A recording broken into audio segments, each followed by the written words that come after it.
Thanks for joining us on this latest webisode of All Politics Are Local. I'm WSAV digital reporter John Dowding. Every week we break down news coming from Washington, D.C. to understand how it affects us right here in the Coastal Empire and the Low Country. Let's get started. People in Savannah marched against tensions in the Middle East yesterday. A dozen people with Savannah comrades walked through downtown to show how the conflict with Iran is impacting the community. Meanwhile, tensions with Iran still continue to rise. President Trump tweeted a warning to the country yesterday, and he told leaders there to not kill the protesters who have been demonstrating against the government. This comes after Iranian officials admitted they mistakenly shot down a Ukrainian passenger jet.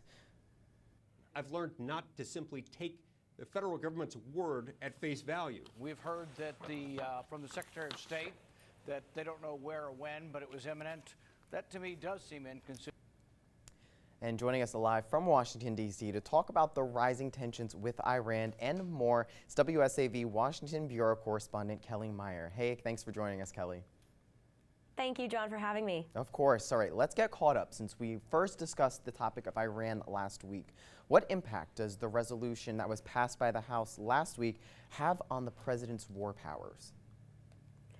Yeah, well, it's simply put in place to check the president's power when it comes to issuing military action against Iran. So what they voted on Thursday, what the House voted on and approved and now sent to the Senate, will have him basically kind of put a stop on his power to go and issue any kind of military action. They have to go, the president has to go and then check in with Congress, get that congressional approval before issuing any more military action against Iran.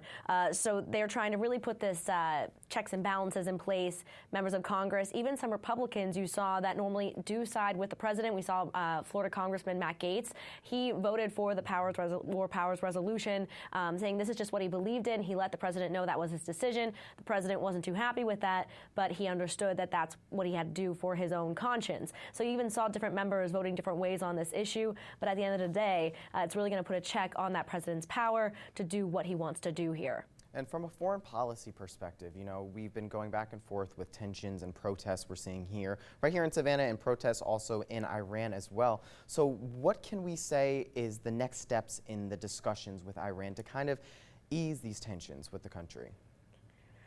Well, we saw last week, President Trump came out on Wednesday, made his address to the nation saying that it appears that Iran is standing down, and he issued that he is going to release more sanctions against the country, but he wasn't making any statement on whether he was going to issue any more military action against the country. But like you saw many developments over the weekend, we're seeing Defense Secretary Mark Esper saying that he had no hard evidence that 4 American embassies were targeted, which is kind of why President Trump was saying why he authorized the targeting the Iranian's top commander, Qasem Soleimani, when he was targeted in that airstrike a couple weeks back. So they're trying to get some more clarity. So it looks like here in Congress, lawmakers really want to know what happened, why it came to that, why President Trump came to that decision to make that airstrike, and where they go from here. We had that briefing in Congress on Wednesday with House members and members of the Senate. Some of the lawmakers I talked to as they came out, I talked to one Democratic senator who said there really wasn't much inside that briefing.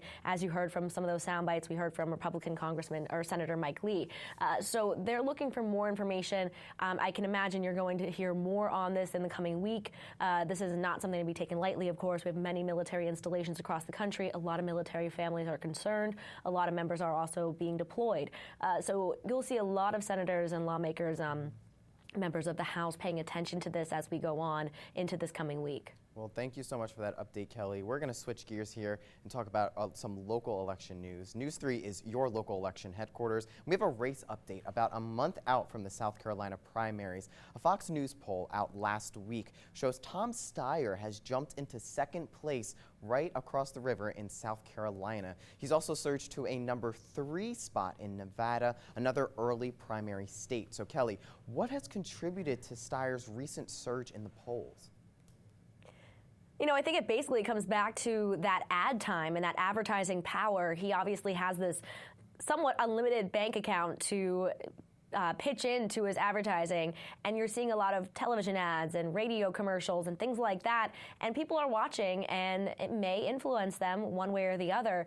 So it comes a lot to that. It comes a lot to also the issue and the fact that he's spending some time in the state when you see a lot of other candidates spending more time in Iowa and New Hampshire as we're getting closer to those caucuses and primaries. But he's really making his footprint known in South Carolina, and people are noticing. Well, they definitely are noticing, but I mean, a big question I have been, kind of thinking back to and having come in my mind is when you think back to 2016, one of the biggest things that brought Bernie Sanders into the public spotlight was how he was so against super PACs and millionaires who were trying to fund their own campaigns like the president did in 2016. So what are Democrats going to think about being interested in voting for another millionaire who's funding his own campaign?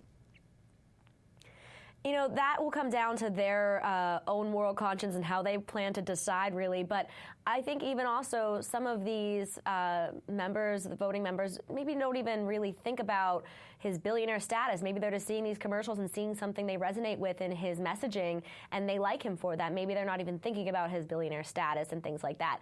That might really come down to asking the voter what they think and the voting members in South Carolina. But I think it does come down at the end of the day to the messaging and where they stand on the issues between Steyer and Bernie.